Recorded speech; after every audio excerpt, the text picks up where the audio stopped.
Well, good afternoon, everybody. I want to thank you all for joining me for today's Wednesday webinar. It is straight up top of the hour, noontime here in the Midwest in what is lovely, beautiful Minneapolis today.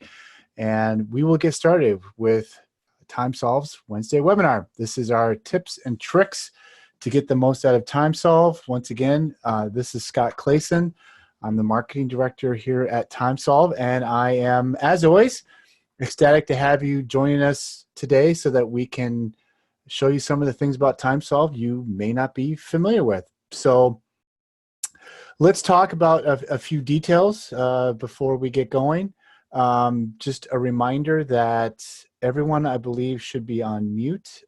So while you can hear me talking, this is not a back and forth type session. There is a Q&A icon you should see at the bottom of your screen where you can ask questions of me. I do ask only that we wait until we're near the end of the webinar before asking questions, because we find, again, that most times, you may have a question in which I actually will answer it perhaps 30 seconds or a minute later or whatever it might be. So we'll reserve that for the end. This should take probably at most, I'm looking at probably about 45 minutes for today's webinar. I don't think we're going to go the full hour in the things that I'm going to show you. So again, just for those who have not sat in on a Wednesday webinar before, we do this the second Wednesday of every month. And as those of you who are the owners or administrators of your TimeSolv account know, we send out a tip of the week email every week, usually on a Monday. I didn't get this week's out until Wednesday, mainly because our normal writer of all of our tips of the week is on maternity leave. So we're kind of playing catch up in making sure that those get sent out on Monday. So we try to send those out on Monday, but for sure, at least once a week, you'll have a tip of the week that comes out. And the Wednesday webinar is essentially just a look back at the 4 previous tips of the week that you may have read about. And this is your opportunity to see them in action and ask questions about them if you'd like, and just get a little bit more detail about the tips and tricks that we send out, because we know it's super important for everyone to stay current with new features in TimeSolv, features about TimeSolv you may not have been aware of, that you may have learned it in training when you first started using TimeSolv, but if you don't use that particular feature, you're going to forget about it, or you may remember that feature was in place, but you can't remember exactly how to execute it because it's been so long. We totally understand that. So we always want to make sure that this is, well, the equivalent of I know lawyers have to go through CLEs, receive CLE credits. This is sort of like your TimeSolv CLE credit to learn all the various things about TimeSolv you may not have known about. I generally get these tip of the week topics. We talk directly to our support staff every week, and we just take a pulse and find out, what are people asking questions on? What are they calling in about? What are they emailing about features with TimeSolv that we already have or they may not know how to do? What's bubbling to the surface? And that's what drives the topics that we cover in these in these Wednesday webinars and the tip of the week. Okay, so that being said, I assume everyone can see my screen. I did remember to share this time. A couple of months ago, I forgot to share my screen during this webinar, which was incredibly embarrassing. So you can see my screen, hopefully, that the intro slide. Let's talk about our 4 topics we're going to cover during this session today. First, we're going to review about how to attach expense receipts to your invoices. If you didn't know, when you are creating expense entries in TimeSolv that are going to be passed on and placed on an invoice, you can attach the receipt for that expense to the entry and then have it be attached to the invoice itself. So we'll show you how to do that in the TimeSolv browser, and then I have a sneak peek for you on the coming very, very soon and already available for those who use Android phones. We have a new mobile app that's coming out, and one of the things you'll be able to do is attach expense entry receipts directly from your phone. So we're really excited about that new feature. It's going to be rolling out. So I'll tease you a little bit there. Our second topic then is going to be the different ways that you can customize the appearance of your invoices. And there's not, purposefully, there isn't a ton of flexibility in your invoice appearance, partly because the way the invoice is aggregated together, the time entries, expense entries, all the information there are limitations. We can't just, have people choosing every font under the sun that they want for their invoices, because the layout would really break essentially. But there are several things we do have in place to allow you to customize to a certain degree the appearance of the invoices that get generated in TimeSolv. So I'll show you how we do that. Third then topic today is about, and I cover this topic a lot, probably once a quarter, we talk about contact management in TimeSolv and how to make sure you're not duplicating contacts, how the hierarchy of contacts flows between at the client level versus the matter level, how you have different contacts appear on the invoice, and so on and so forth. We feel like we have one change in place that we implemented a couple of weeks ago that we're hoping avoid that duplication of contacts, which seem to happen quite a bit between the client levels and the matters below those clients. So we'll talk about that update, and I'll show you how that looks. And then another last topic we'll cover today is about creating matter plans. We have, and a lot of people don't realize this, a very healthy and robust tools to allow you to lay out the matter or project plans for a client ahead of time, break them down into different phases and tasks, assign those tasks to specific individuals at your business, at your firm. And you can even take it one step further and create a budget for those tasks to get really granular in making sure that everything, that all the work that you want to do to help, resolve a project or a matter for your client is set up ahead of time and budgeted for. So I'm not going to get into super detail about the budgeting part, but just in general, how to create matter plans and how to manage those matter plans we'll talk about in today's webinar. So that being said, let's get started and let's talk about the first topic here, which is attaching expense receipts to your invoices. We'll talk about where to do it in the web-based version of TimeSolv, which most of you, are used to using for creating expense entries. And then I'm going to make an attempt here. I haven't done this in a webinar before, to actually share my mobile phone to show you how it will look. And it's very simple how it will look in the mobile environment, the new mobile environment that's coming out. And then you have the ability to choose whether you actually do want to attach those receipts to an invoice or not, and that is by manipulating the billing template. So let's go ahead and jump in, open up my TimeSolv account here, my demo account that I have, and I'm already on the expense screen. As you can see, very similar, just like the time entry screen. I'm going to create a expense entry here, and again, I would choose, whichever client and matter I want to make a expense entry for. You can put in all the various information here. The quantity was 1, let's say. The price was, let's say it's $45, whatever it might be. And then I can make my description, whatever that might be here. And then right here underneath here is where we actually can choose the file that we want, the receipt essentially. And now at this point in time, the receipt obviously has to be on your computer to choose it. And as you hover over the button here that says choose file, you'll notice that it's telling you that you can attach GIF, JPEG, PNG, or PDF files.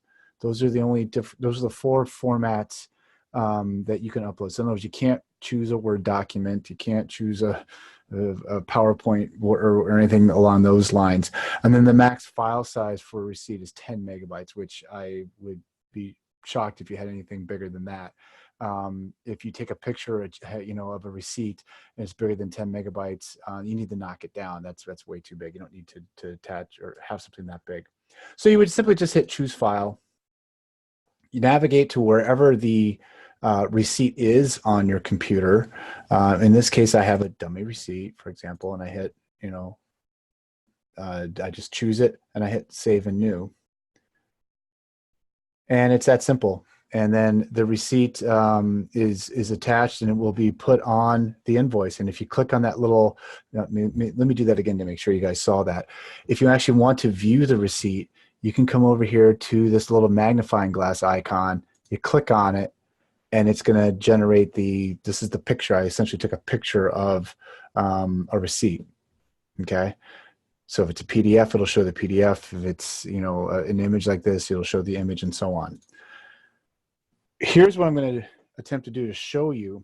Like I mentioned at the top, we have a new mobile app that is currently was just released into the Google Play Store for Android users. It is currently under review for iPhone users.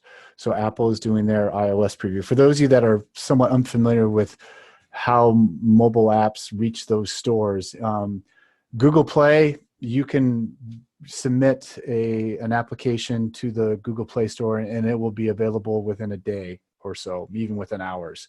There really is no vetting process on that mobile application. In the iOS environment, for those who have iPhones, there's a much longer process to have a mobile app appear in the App Store, and it usually takes a couple of weeks for Apple to approve the actual mobile app.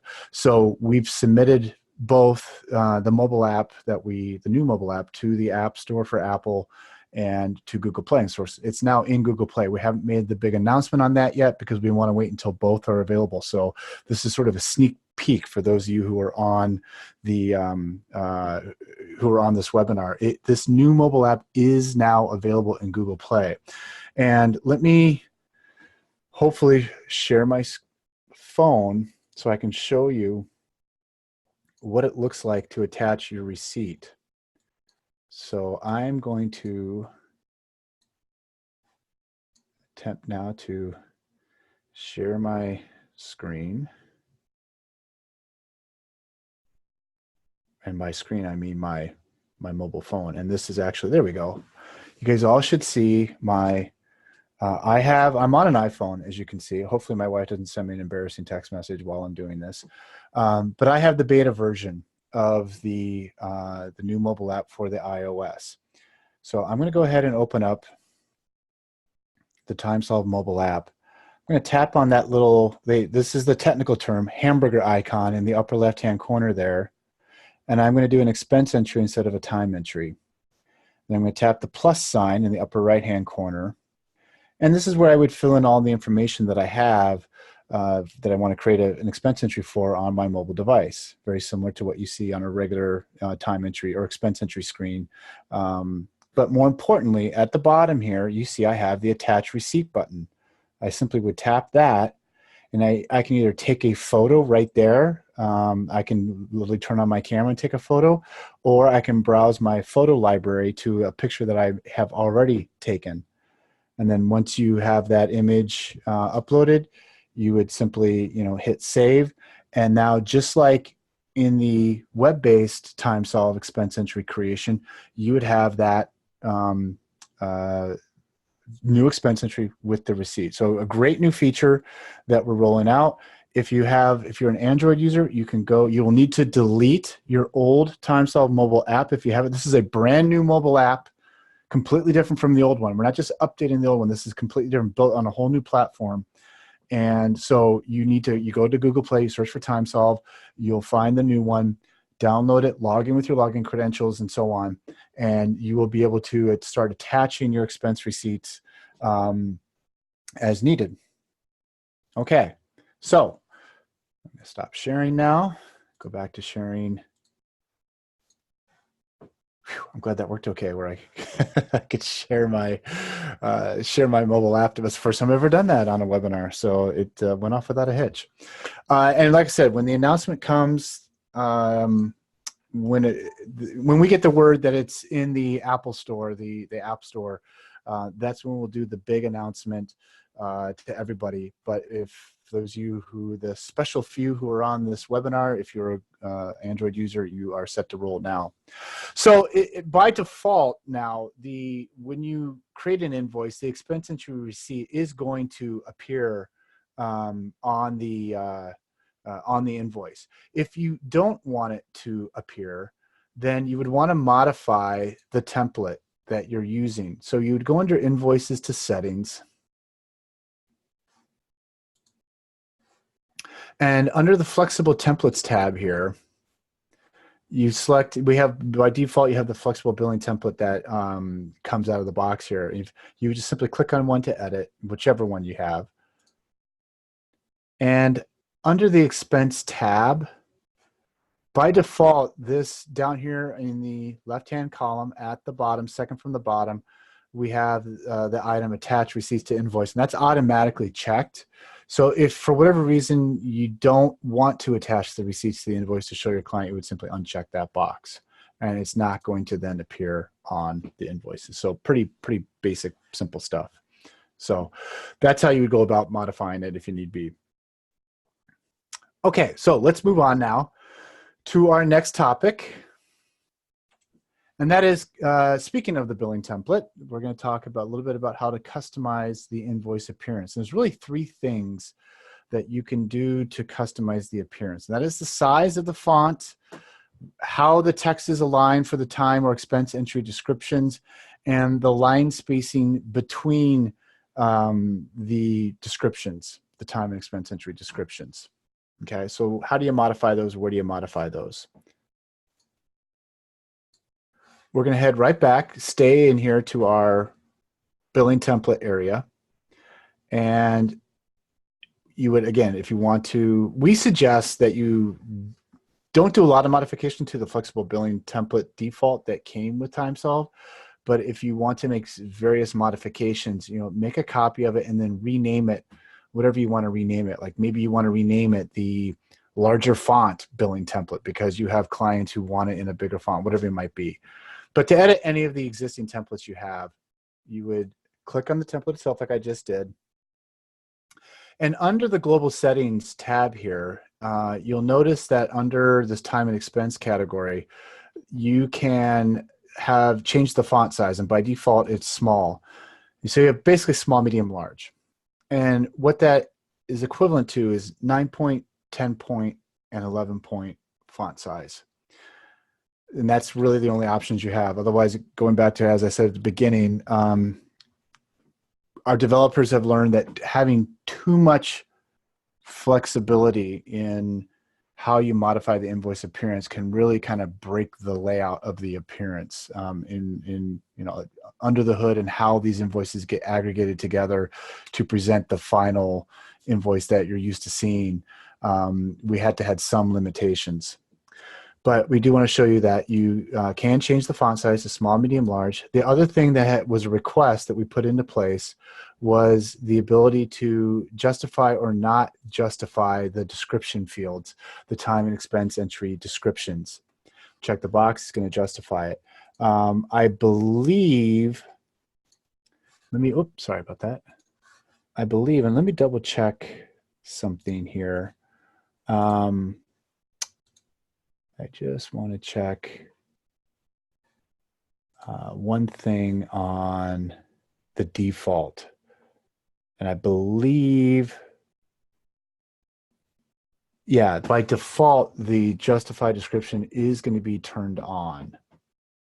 So if you don't want to have your text be justified, both left, right, justified, you would just simply uncheck this box.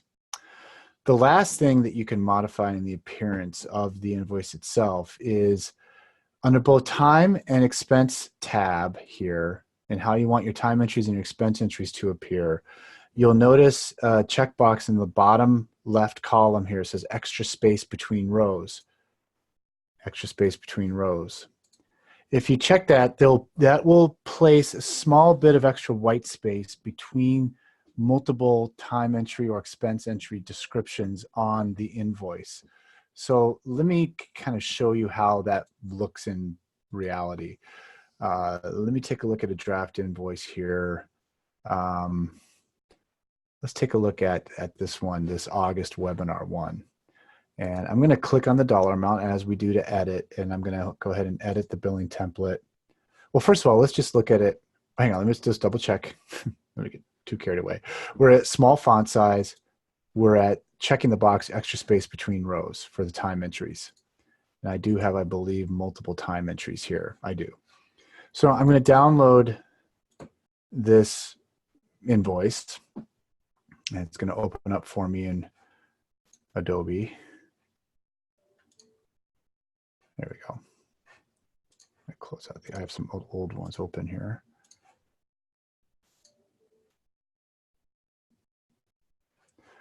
Okay, so if we scroll down here, you can see I have multiple time entries, and there is a bit of white space between these two entries. Okay, it kind of gives a nice little break. It's not a ton, but it does give it a little break to break up especially if you have a description that has a large volume of text. So let's go ahead and modify that.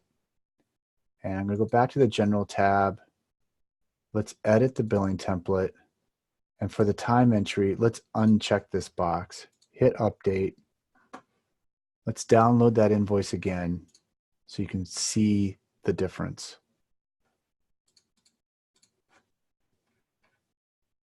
And if you take a look now, you can see, if we go back and forth, this is the one I just did, no extra white space. This one there is. It's not a huge difference, but from a readability point of view, it's probably enough to make a difference for you. So just so you're aware of that. And then let's go ahead and take a look at what would happen. Let's go ahead and edit again. And let's go into a large font that justifies the description, for example. And then again, let's download the next draft version of it with those changes so you can just see how it would look. Okay, so you can see how much bigger the text looks here than the small font. You might like that, you might not like that, but that's how it'll look. Same thing with, you can see I've justified the description, so it's justified both left and right. Some people really don't like that. They want to have the justification turned off and have it read a little bit more naturally, I suppose. So these are the different ways that you can modify how the invoice will appear. So this is the small font, no justifying on the description, and I have the no extra space between. This one is the large font, the 11-point font, basically, with justification turned on. So those are different ways that you can modify your templates if you need to. I'm going to go back to, I personally don't like that large font, and I don't want to justify the description, and I do want to have that extra white space in my billing template. Okay, so those are the different ways that we can modify the appearance of our invoice. I know it's somewhat limited, but there's, again, good reasoning behind that in how the invoices are put together. Okay, let's talk about tip number 3 now. And this is what we're hoping to avoid, a common question that comes into our support staff, and that is the management of contacts. And previously, it wasn't understood that if you have a contact associated at the client level, when you create a matter then for that client, by default, if you don't do anything with the contact at the matter level, it's going to drive down the client level contact, and is what it will appear on the invoice. And let me show you what that means and how it looks different now. I'll walk through this somewhat slowly, so I'm hoping easy to understand. I'm going to create a whole new client, and this is our May 20, or this is May, this is June, June 2019 webinar. So this is my new client. And often, naturally, when you create a new client, you're going to want to create a new contact for that client, the main contact. So let's go ahead and do that. So the main contact, let's see, I'm here in Minnesota. I'm a big Minnesota Twins baseball fan. So this is Kirby Puckett. I would put in all the various information, office phone, cell phone, email address, mailing address, all the stuff I would want to normally have for a contact. And I'm going to hit save. And so you see that there is Kirby Puckett is the main contact, not associated with any matters because we don't have any matters here anyway. It doesn't, that sort of thing. So let's go ahead and now create a matter for the June 2019 webinar. So I clicked on the matter tab. I'm going to click on new matter here, and I'm going to call this matter A. Now when I click on this is where the changes happen. When I click on the contacts tab now, previously you wouldn't see anything right here, this default invoice contact. You would just see, looks like there's no contact associated at the matter level when in fact there was. In this case now, the change we've updated is that it's going to show you who is the default invoice contact. As of right now, it's Kirby Puckett, who is the main contact at the client level. So you at least can see this person is at this level here. And they're the main invoice. This is, if we create an invoice today for this matter, Kirby Puckett is the name on here. Now, if you want a different name, like because maybe you're doing a bunch of work for a large company where you're doing lots of different matters and each matter has a different contact who should receive the invoice, then you can go ahead and create that contact for specifically the matter level down here like you could previously. But we're hoping now by displaying this bit of information that who the default invoice contact is, you won't feel compelled. People were feeling compelled, oh, I don't see anybody here at the matter level, so I'm going to create a new contact again called Kirby Puckett, and that's where the duplication process would happen. We're hoping that being able to see this, that will change things. And I also want to review once again that we know there's oftentimes you might have a main contact for the client level, but the client main contact doesn't want to be the person receiving the invoice. They're the president of the company, or whoever. The invoice, they tell you, should be sent to my bookkeeper. So how do I make sure my bookkeeper's name is on the invoice and not my name? Here's how we go about doing that. You could do it at the matter level if you'd like, but let's go back up and say the client has said, every matter that you're going to do with me, I want you to send it to my accountant. We're going to go back up to the client level. I'm going to go back to contacts. I'm going to create a new contact for the accountant, and this is going to be Kent Herbeck. Instead of being labeled as the main contact, they're going to be labeled as optional invoice. They're the ones who are getting the invoice. Get all their information in here, hit save. Now you see we have two contacts at the client level. Kent Herbeck, who's the optional invoice, and Kirby Puckett, who's the main. Kent is going to be the one getting the invoice. TimeSolv always looks first and says, is there any contact associated with this client who is labeled as optional invoice? Yes or no? If it's no, it's going to go back up and say, do we have any contact who's labeled as a main contact type? So how's this change things at the matter level? Well, it is going to change things. If I go down here now to matter A, and I go to contacts, guess what? Kent Herbeck now is the default invoice contact because I've labeled them as the optional invoice person. So they're the ones who are going to be getting the invoice sent to them, whose name is going to appear on the invoice, and so on and so forth. So I hope that makes sense. And if it needs to change at the matter level itself, you can still do that down here. But again, now when you're viewing your contacts at the matter level, and I just want to keep pounding this home, you now at least be able to see currently who's the person that's going to appear on the invoice, who's the default contact. And it's going to show you here.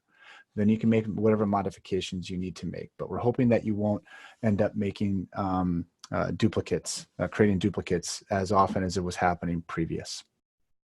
So we're excited to have that rolled out.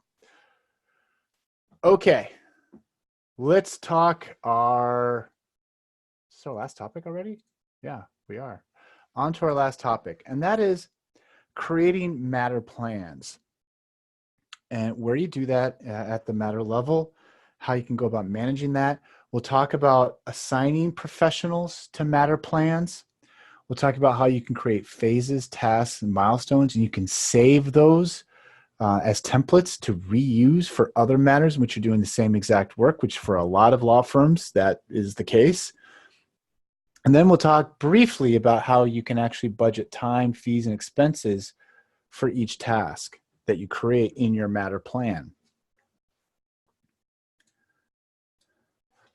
So let's stay in this particular matter now that we're here. We're in matter A for our June 2019 webinar.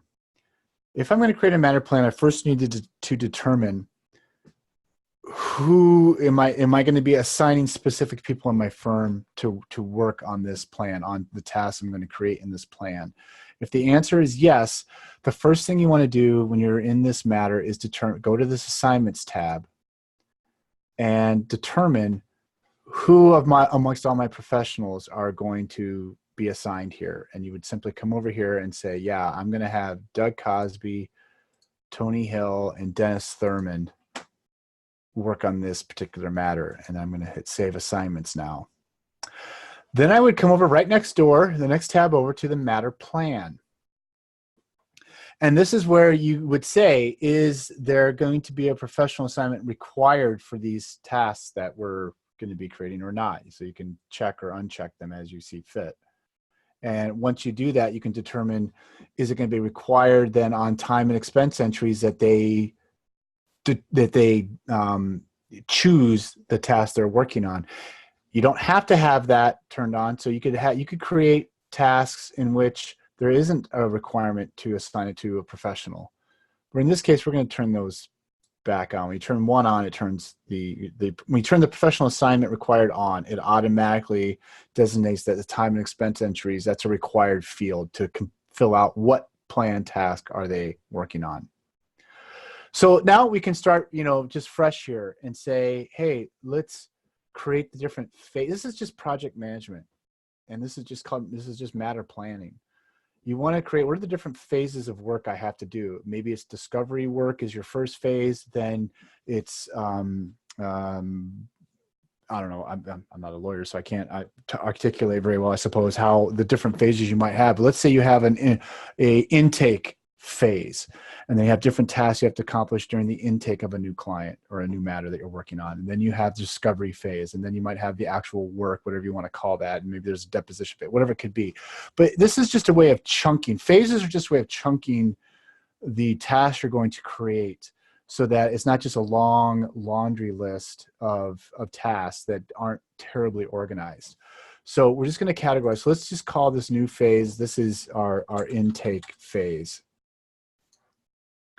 And you see we have, it's just labeled here. There's nothing particularly special about it, but now we're actually going to create task. So we're going to say, hey, here's a new plan task. It's under the phase called intake. And this is going to be client discovery, whatever we want to call it. And you can give a description. You can give it a start date. We're starting this on today. Actually, we're going to start it in a week. We're starting on Monday. And we want this particular task to be completed by Tuesday the 18th. We don't have any dependencies right now. You could set some default task codes if you're using ABA task codes, subtask codes, expense codes, and so on and so forth. So I'm going to hit save, and you can see now I have a bunch of information about this task. I can do a lot of things here now with it. If I click on this little person icon, and as you see, as you hover over it, you see that this is telling you who's going to be the professional assignment for this task. If I click on it, it's going to bring me up the 3 professionals that I assigned to the matter. And I can say choose one of the 3, or all 3 if you want. So you can do that here. You can also click on the name of the task itself. And if you go under, again, you can edit everything that you created initially. You can go into this budget and actuals and assign professionals here as well, same place. Once you assign the professionals, well, but let's back up, and I will talk a little bit. I'm not going to get in the greatest detail here, but you can then also, for this specific task of client discovery, how many hours are we going to budget towards this specific amount of work? Or how many, what's our fees going to be? And again, it could say we're not going to spend more than $500 on this particular task. So you could have a combination of people working on it, but you're going to say if their fees combine to go over $500 of billable time, then that's exceeding our budget. Or same thing, if this is going to be an expense, if you know there's expenses involved with this task, you could enter what's our budget here. Now, the nice thing too is you can check this box over here. It says prevent exceeding, so that if you exceed the hours budgeted or the fees budgeted or the expenses budgeted, you literally won't be able to make those time entries or the fees that you go over or the expenses. The system will lock you out basically. If you leave these boxes unchecked and you make a time entry for this particular task that's over budget, it's going to give you a yellow warning saying you're over budget on this task, but it will still allow you to create that time entry. Excuse me. When we assign professionals to it, if I assign, say, Dennis Thurman to this task, now for him specifically, I could give him a budget amount of hours, fees, or expenses. And if you notice, it'll show me his normal professional rate, his default rate is $175 an hour. So if I budget, 1.5 hours to work on this task, it all creates automatically, this is the fee that, it'll equate. And then again, you can do the prevent exceeding hours and so on. So now you can save that budget. And you can see how you can eventually roll up and have a really good budget for this matter long before the work is ever done, because you've assigned the specific people you want to do the work. You've given them a specific amount of hours to do the work. You multiply it by their normal billable rate, and you have then a fee that eventually does get rolled up into a budget here, a professional plan task budget. See, and if you entered more and more of these, they would just keep adding it up. This is a great way, by the way, and I do a whole separate webinar on this. This is a great way if you're a firm that has been skittish or unsure of charging a flat fee and what amount you should charge. This is a great way to determine a flat fee. It doesn't have to even be in TimeSolv. Obviously, you guys all use TimeSolv, so it's easy to do. Lay out all the work is going to have to be done. Put an estimate together of how long it takes to accomplish each one of those tasks based on your past experience. This will automatically multiply it by your default rate that you have, or whatever rate you've applied for this particular matter. And that'll give you a budget that you could even present to your client. You could, you could see like, oh, hey, I know though that I can, and this is a good way to even see like, am I making enough money on this flat fee that I'm charging? Or have I been charging, would I position myself better? I've been charging $5,000 for this amount of work all along, because that's just sort of what I ballparked in my head. But when I put together the actual numbers of how much time I'm spending on stuff, it turns out that I'm really only doing about $4,000 worth of work. That's an extra $1,000 of income, essentially free income that I'm getting off of this work that I'm doing. That helps you in knowing, like, if I want to give a discount, what's your bottom rate discount you want to give to somebody, where you start essentially, eating into your own profits. You don't want to be doing that. So this is a great way to do that. But let's go back to the overall matter plan here. And I'm going to go ahead and delete this. I'm going to delete the, I need to unassign, I believe, the professional here.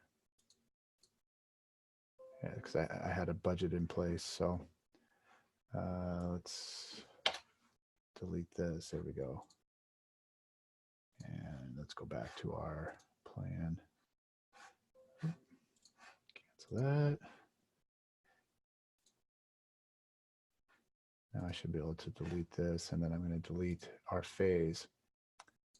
Because what I wanted to show you here is the power of using templated matter plans. Once you've laid out an entire laundry list of different phases, I use that term, laundry list, the phases and tasks, you can save them as a template. And then you could create, on a new matter, create a matter plan from that template. So I already have some in place. So I'm going to click here where it says create from template. And I'm going to choose my family estate plan, for example. I hit save. Here's a plan that I already have laid out when I do estate work: will preparation, trust preparation, probate avoidance, and so on. I have the various tasks here set up. Now I can go ahead and just get into the details of the dates, the signing of the professionals, and so on. So again, once you have this in place, and again, once you've built all these out, you can just save as a template. You can also just rearrange these if you need to. Just click and drag and put trust documents in front of, and so on. So there's a way you can rearrange the order on this. Okay, just so you're aware of that. Once these tasks are in place and they're assigned to professionals, your professionals are going to see that under their plan task to-dos. So they can come in here and see, like, let's say Benny Barnes can see a list of the plan tasks that he has set up, that has been assigned to him. And he can even make those time entries right from here. Boom, boom, boom, boom, make that time entry here. From the time entry screen, you all may have noticed there's a plan task to do tab right here, or link. If you click on that, same thing. It's going to show for me, Scott Laidlaw here, here's all of the various tasks that have been assigned to me. And I can do it by open, by past due. I can search for it. But if I click one, it's going to automatically pre-populate my time entry field. And so then when they get completed, they'll go ahead and mark off completed, and they can go back then, and you can see whoever's managing this. So if I do, let's go find our original matter, June 2019 matter. By the way, when you're looking at your list of clients and matters, you may have noticed if you see this little sort of a calendar icon, this means there's a matter plan that's created. And you can click on that little icon and go directly to the matter plan. So once these have been marked as completed, you have a great idea of how far along you are. You can set, like I said, dependencies. So you could say that this task depends on these other tasks being completed, and so on and so forth. So it is a really powerful way to lay out the work ahead of time using TimeSolv. And then the beauty, again, is that you can track all of this work in real time as you're making time entries. Because for any firm that is presenting a flat fee or a fixed fee, I hope that you're still tracking time for that work. So you have a clear understanding, am I making money or not making money on that flat fee that I charged? And here's how you can do it in TimeSolv ahead of time. To lay out your budgeted hours for all the tasks you need to work on for that flat fee you've quoted. And then again, track it in real time, adjust as needed in the future. Go back and look at these older plans and see how they did. Okay, so that is essentially how you go about doing your matter planning. And then you can get pretty deep and robust with even the budgeting of that, where if you aren't assigning it to professionals, you can just have a budget by the entire task itself. So you could say, I'm not even going to assign this to anybody, but just for gathering family info, and this is what I mentioned before, you could say, I'm only going to budget 10 hours to do our gathering family info. I can then look and see, once I've done this budgeting, I can go in and see like what time and expense entries have been created so far against this task. Obviously, there's none right now, but this is where you could do all of the management of your plan. So, and then save it as a template as needed. Okay, I see a couple of people have dropped off. I know we're running up, we're almost 45 minutes in. That is our last tip of the week. So do we have any questions at this point in time that people want to ask me about any of the 4 topics that we covered today? Please feel free to throw those out. I'll go back up to our, remember we talked about attaching receipts. We talked about how to customize invoice appearance, avoiding the duplication of contacts, and then the matter planning. You can use that little Q&A icon on your screen to ask a question.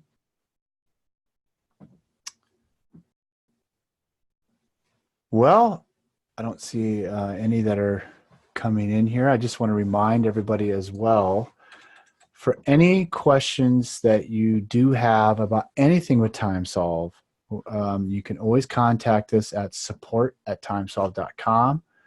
There is our 1-800 number, 800-715-1284. You can also, if you go to timesolv.com, you can do a live chat with one of our representatives who will be more than happy to answer questions for you. So I didn't see any that came in, any questions. So I'm assuming that everyone was just blown away by the information that I presented, and there's no questions to be had. So I want to thank everyone for joining me for today's webinar. It is recorded, and I will be sending out a link to the recording once that has been processed, and you'll be able to go back to this information at your leisure. So unless anybody has any other questions, I do hope you all have a great rest of the week, a great month of June, and you are enjoying your summer no matter where you are. So thanks, everybody, and have a great day.